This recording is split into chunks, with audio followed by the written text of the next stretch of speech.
नाजरीन, आपका हमारे चैनल आग मऊ में खैर मकदम है। मैं हूं नौशाद अंसारी। आदाब नाजरीन, अंग्रेज़ों भारत छोड़ो तहरीक यानी 9 अगस्त के मौके पर ज़िला के मुख्तलिफ मदारसे अरबिया और दीगर तालीमी इदारों की जानिब से प्रभात फेरी तकरीबन 500 मीटर के दायरे में मदारसे अरबिया व स्कूल के तलबा व तालबात ने रैली निकाल कर तहरीक आज़ादी और यौम आज़ादी से मुतल्लिक नई नस्लों को रूशनास कराया।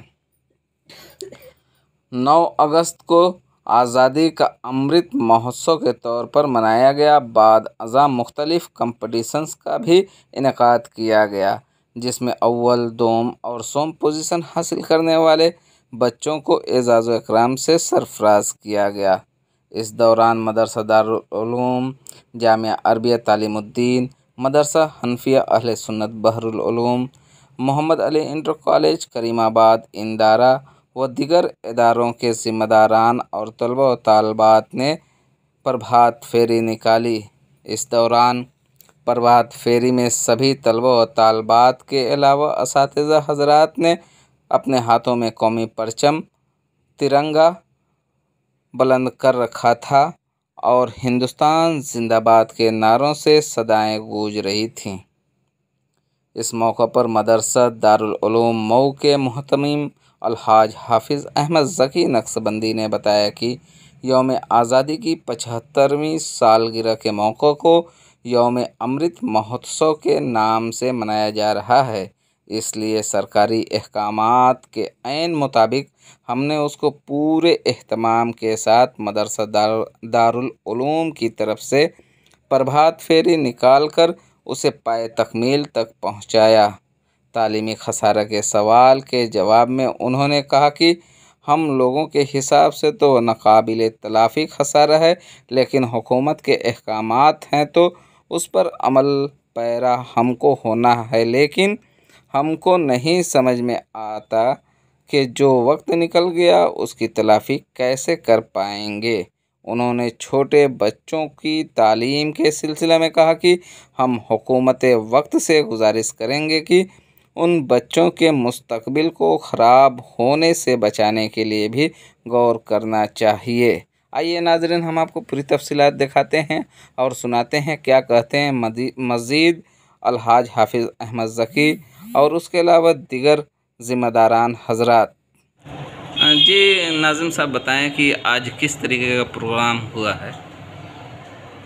आज ये हमारे मुल्क में जो आज़ादी की 75वीं सालगिरह मनाई जा रही है, जिसे अमृत महोत्सव कहा जा रहा है, तो नाम दिया गया है, तो सरकारी अहकामात के मुताबिक हमने उसको पूरे एहतमाम के साथ मदरसा दारुल उलूम की तरफ से उस प्रभात फेरी का इनेकाद किया गया और उसको तकमील तक पहुँचाया गया। ये बताइए कि इतने दिनों के बाद तकरीबन 1.5 से 2 साल होने को हैं और एजुकेशन का काफ़ी खसारा हुआ है, नुकसान हुआ है। अब स्कूल खुलने का जो कहा गया है 16 तारीख से, तो जो खसारा हुआ है इस दरमियान कैसे पूरा कर पाएंगे? हम लोगों के हिसाब से तो वो नाकाबिले तलाफ़ी नुकसान है, लेकिन अब मान लीजिए कि हुकूमत के अहकामात हैं तो उस पर अमल पैरा भी हमको होना है, हमको उसी के एतबार से चलना है। तो अब उसके तो हमको तो नहीं समझ में आता कि जो वक्त निकल गया उसकी हम तलाफ़ी कैसे कर पाएंगे। अब सवाल एक और है कि बच्चे जो हैं, छोटे बच्चे, उनके लिए अभी स्कूल या मदारिस नहीं खुल रहे हैं, लेकिन बड़ों के लिए है, तो क्या छोटे बच्चों का नुकसान अभी काफ़ी दिनों तक पीछे नहीं ढकेल पाएगा? तो उसके लिए तो हम गुजारिश करेंगे हुकूमत वक्त से कि उन बच्चों के मुस्तकबिल को ख़राब होने से बचाने पर भी गौर करना चाहिए। जो अरबाब हल वक्त हुकूमत में हैं, उनको इस बात की तरफ ध्यान देना चाहिए कि अगर ये बच्चे पढ़ेंगे नहीं, खेलने में मसरूफ़ हो जाएंगे, तो फिर उनको पढ़ने का मिजाज बनते बनाते भी कुछ वक्त लग जाएगा और वो भारी नुकसान होगा और देश का नुकसान होगा। जिस तरीके से सुनने में आ रहा है कि 2 मीटिंगों में मदारिस या स्कूल चलाए जाएंगे, तो क्या ये नहीं होना चाहिए कि एक मीटिंग में जो बड़े तलबा हैं और दूसरे मीटिंग में जो छोटे तलबा हैं उनकी करा दी जाए तो दोनों का फ़ायदा हो जाएगा? ज़ाहिर है कि ये तो होना ही चाहिए और इसकी मांग भी हम लोग करते हैं। जब कोई मौका आता है तो ये बात पहुंचाई जाती है कि भाई बच्चों का नुकसान हो रहा है, स्कूल बंद हैं, मदारिस बंद हैं, कॉलेजेस बंद हैं। तो उसमें बड़े लड़कों को तो ऑनलाइन पढ़ाया जा सकता है और पढ़ते भी हैं, इम्तिहानात भी दिए हैं, कामयाब भी हुए हैं। लेकिन जो छोटे बच्चे हैं और मदारिस से जुड़े हुए बच्चे तो अमूमन गरीब बच्चे हुआ करते हैं, जिनको मोबाइल भी मैसर नहीं है, और अगर हो भी तो वो इतने कम समझ हैं कि वो मोबाइल की तालीम को समझ नहीं पाएंगे। इसलिए वो ऑनलाइन पढ़ाई तो बच्चों के बारे में हमको नहीं समझ में आ रही है, और इसी की गुजारिश हुकूमत वक्त से भी है कि उसके लोग भी गौर करें कि इन बच्चों को कैसे कमांड किया जाए और कैसे डील किया जाए इनको। बताएं अशरफ भाई, आज किस तरीके का प्रोग्राम है? जी, ये 75वीं वर्षगांठ के मौके से आज़ादी का अमृत महोत्सव का प्रोग्राम चल रहा है, जो 9 तारीख से लेकर के 16 तारीख तक चलेगा। आज इसमें सबसे पहले हमने 10 बजे जो है अमृत महोत्सव की प्रभात फेरी यानी रैली निकाली, जो मदरसे से 500 मीटर दूर तक लेके गए और गांव मोहल्ले में घुमा करके रैली को वापस ले आए। और उसके बाद जो है बच्चों का जो है कला का प्रतियोगिता हो रही है इस वक्त। बच्चे अपनी अपनी ड्राइंग कर रहे हैं और उसमें जो प्रतियोगिता में जो सबसे अच्छे इस पर आएगा उसको जो है जो भी मदरसे की तरफ से इनाम दिया जाएगा। और उसके बाद हमारे प्रधानमंत्री जी का जो है लाइव कास्ट होगा, जो इस पर गोष्ठी होगी, सब लोग उसको देखेंगे, सुनेंगे और बैठ कर उस पर चर्चा करेंगे। अच्छा, इतने काफ़ी दिनों के बाद आज मदरसे में या स्कूल में बच्चे नज़र आ रहे हैं, जो ये पूरी तरीके से वीरान था, आज कुछ गुलजार नज़र आ रहा है, कैसा महसूस करते हैं? हमको बहुत खुशी हो रही है, जो जबकि तकरीबन 1.5 साल से जो पूरा विधान पड़ा हुआ था, अब धीरे धीरे हमको जो इस कोरोना महामारी से निजात मिल रही है। अल्लाह का बहुत बड़ा करम है, हम अल्लाह के बहुत शुक्रगुजार हैं कि अल्लाह ने हमें इस मुसीबत से निकाल कर इस पोजीशन पे पहुंचाया है कि आज हम इकट्ठा बैठ करके बच्चों को पढ़ा सकते हैं, उनको कुछ तालीम दे सकते हैं। जो ऑनलाइन का सिस्टम चलता ही था, लेकिन हम चाह रहे हैं कि सामने से बैठ के जो बच्चों को हम पढ़ा समझा सकते हैं, वो ऑनलाइन से कभी मुमकिन नहीं होता है। ये कोरोना के टाइम में जैसा कि आपने देखा 1.5 साल का वक्त गुजर गया, इस दरमियान तालीम का कितना खसारा आपने देखा? खसारा बहुत हुआ है। ऑनलाइन तालीम का जो हमको रिज़ल्ट मिलना चाहिए था वो नहीं मिल पाया, और वो ऑफलाइन बेहतर है। जो सिस्टम चला आ रहा है उसी सिस्टम से जो, क्योंकि यहाँ प्राइमरी वर्ग के बच्चे होते हैं और प्राइमरी वर्ग के बच्चों को पढ़ाने के लिए बच्चों को सामने बैठा के उनको किताब से समझा के पढ़ाने में जो मज़ा है वो ऑनलाइन पढ़ाने में बिल्कुल मज़ा नहीं है। जो हायर एजुकेशन में उनको तो किसी तरीके से ऑनलाइन बच्चे आदमी पढ़ा सकता है, जूम ऐप के ज़रिए, किसी भी ऐप के ज़रिए पढ़ाया जा सकता है। लेकिन बच्चों का ज़्यादातर मामला सच्चाई यही है कि बच्चे मोबाइल लेते हैं ऑनलाइन पढ़ने के लिए, लेकिन उसमें वो अपना खेल तमाशा वो गेमिंग शुरू कर देते हैं। जो ढंग से पढ़ाई होनी चाहिए, जो रिज़ल्ट निकलना चाहिए वो नहीं निकल पाता। तालीमी खसारा को कैसे पूरा कर पाएंगे? अब उसके लिए हम दिन रात कोशिश कर रहे हैं और हमारे मुदर्रिसीन जो है उस पर पूरे तौर से कोशा हैं, और जो पीरियड जो इनका नुकसान हुआ किताबों का वो मज़ीद डबल मेहनत करके और शार्ट नोट बना करके उसके ज़रिए बच्चों को तालीम दे रहे हैं। जी नोमानी साहब, आज किस तरीके का प्रोग्राम हुआ है तालीमुद्दीन में? ये आज़ादी का अमृत महोत्सव डायमंड जुबली मनाने के लिए सरकार ने भारत छोड़ो आंदोलन के दिन से शुरुआत की है और वो 16 अगस्त तक चलेगा, 1 हफ्ते का प्रोग्राम। इस 1 हफ्ते के प्रोग्राम में किस तरीके का प्रोग्राम होगा? बच्चों को अवेयरनेस लाया जाएगा, उनके पेरेंट्स को अवेयरनेस, या क्या इसमें प्रोग्राम होगा? बच्चों को जो आज़ादी मिली है, आज हम डायमंड जुबली मना रहे हैं, तो आखिर ये आज़ादी क्या चीज़ है, ये हमारे बच्चे धीरे धीरे भूल रहे हैं कि कैसे ये आज़ादी हमको मिली। लाखों करोड़ों लोग तो अपनी जान गंवा चुके, इस मुल्क में अपनी गर्दनें कटाए, कितनी लाखों करोड़ों औरतें बेवाएँ हुई, कितनी माँओं की गोद सूनी हो गई, तब जाके ये आज़ादी मिली। आज के बच्चे इस बात को भूल गए, सिर्फ ये समझ रहे हैं कि बाइक से दौड़ना ये आज़ादी है, हम जो चाहें वो करें, वो आज़ादी है। आज़ादी का मफ़हूम बदल रहा है समाज में, इसलिए इसको हम जगाने का काम करेंगे।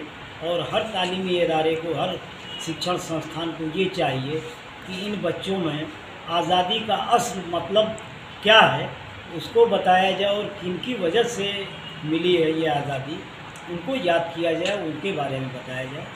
एक चीज़ ये जानना चाहते हैं कि तकरीबन 1.5 से 2 साल होने को हैं कोरोना जो ज़माना है, इस दौर में तालीम का सबसे ज़्यादा नुकसान हुआ है।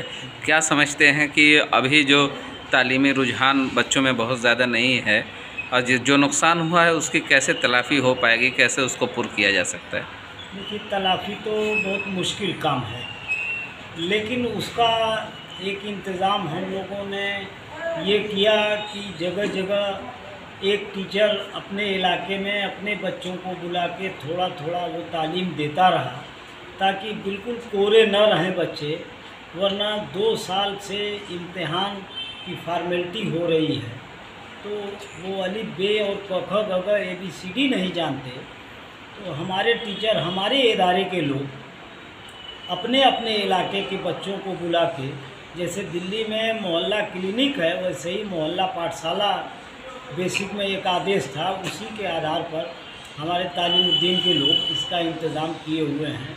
जगह जगह टीचर अपने अपने इलाके में बच्चों को बुला के अलग अलग वक्तों में पढ़ा रहे हैं, ताकि जो नुकसान हुआ है उसकी किसी तरह से भरपाई हो सके। 16 अगस्त से गवर्नमेंट ने कुछ कंडीशन के साथ स्कूलों को खोलने की इजाज़त दी है। क्या आप उस कंडीशन को फॉलो करेंगे या गवर्नमेंट से मुतालबा करेंगे कि सभी बच्चों के लिए स्कूल मदारिस खोले जाएं?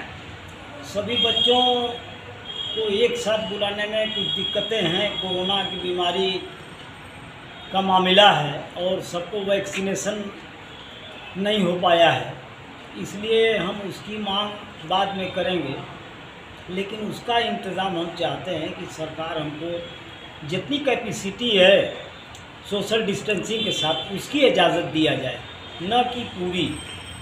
सोशल डिस्टेंसिंग के साथ जो हम कर सकते हैं, जो उसका प्रोटोकॉल है, उस प्रोटोकॉल को अगर हम पूरा कर लेते हैं तो उसकी इजाज़त हमको दे सर। क्या ऐसा नहीं हो सकता कि 2 मीटिंग चलाई जाए, एक मीटिंग में सीनियर के तलबा जो हैं उनको पढ़ाया जाए और सेकेंड मीटिंग जैसे पहले होता था 2 मीटिंग होती थी 2 बजे के बाद, 2 बजे के बाद जो जूनियर बच्चे हैं उनको इस तरीके से पढ़ाया जाए? बड़े बच्चों के लिए ही सरकार ने 2 शिफ्ट में इंतज़ाम किया है, 50% एक शिफ्ट में, दूसरी शिफ्ट में 50%। लेकिन छोटे बच्चों का नुकसान जो हो रहा है, गवर्नमेंट क्या सोच रही है, ये गवर्नमेंट का क्या प्रोग्राम है, गवर्नमेंट समझे। हम लोग अपने तय कोशिश कर रहे हैं कि मोहल्ला पाठशाला के अधीन अपने बच्चों को कम से कम हम थोड़ा मोड़ा तालीम देते रहें, इसलिए कि ऑनलाइन पढ़ाई से बच्चे कुछ पा नहीं रहे हैं, उन लोगों के पास उतने इंतज़ाम नहीं है कि वो ऑनलाइन पढ़ सकें। गरीब बच्चे हैं, हमारा समाज बहुत गरीब है, इसलिए ऑनलाइन पढ़ाई का बहुत ज़्यादा फ़ायदा नहीं हो पाएगा। जी मौलाना रफ़ीक साहब, ये जानना चाहते हैं कि जो बच्चों का तालीमी खसारा हुआ है, आप उसको कितना बड़ा खसारा समझते हैं? जैसे माहौल के अंदर कहते हैं नुकसान के ऊपर कि मेरा तो सत्यानाश हो गया, हमारे मुस्तकबिल की ज़िंदगी का ये सत्यानाश है। अब इससे बड़ा हम तुलना नहीं अदा कर सकते। इस खसारे को किस तरीके से पूरा करने की कोशिश करेंगे? पुरानी कहावत है, गया वक्त फिर हाथ आता नहीं, मरा बैल घास खाता नहीं। जो नुकसान हो गया उसको कोई पूरा नहीं कर पाएगा, मगर बिल्कुल मायूस हम नहीं हैं। हम जो अल्लाह ताला मौका देंगे हम अपने कौम को संभालने की कोशिश करेंगे। 16 तारीख से स्कूल खुल रहे हैं, मदारिस खुल रहे हैं, कैसा महसूस करते हैं? ये एक बहुत बड़ी राहत हम महसूस करते हैं।